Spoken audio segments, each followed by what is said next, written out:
કચ્છના પૂર પીડિતોના સહાય માટે સમસ્ત થરાદના મુસ્લિમ સમાજે કીટો મોકલી।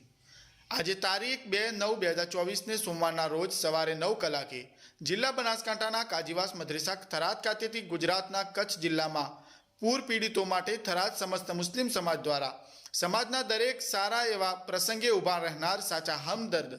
લોકચાહક હાજીકા પઠાણ અને તેમની ટીમે ભારે જહેમત ઉઠાવી તમામને એકત્રિત કરી કરિયાણાની 200થી વધુ રાશનની કીટો બનાવી આજે કચ્છના પૂર પીડિતો માટે થરાદ સમસ્ત મુસ્લિમ સમાજ દ્વારા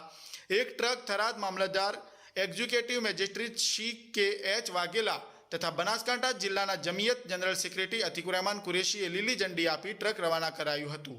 આ પ્રસંગે થરાદ મુસ્લિમ અગ્રણીય અને સમાજ સેવક હાજીકા પઠાણ, યુનુસ ખાન પઠાણ, જમિયત ઉલમા હિંદના ઓર્ગેનાઇઝર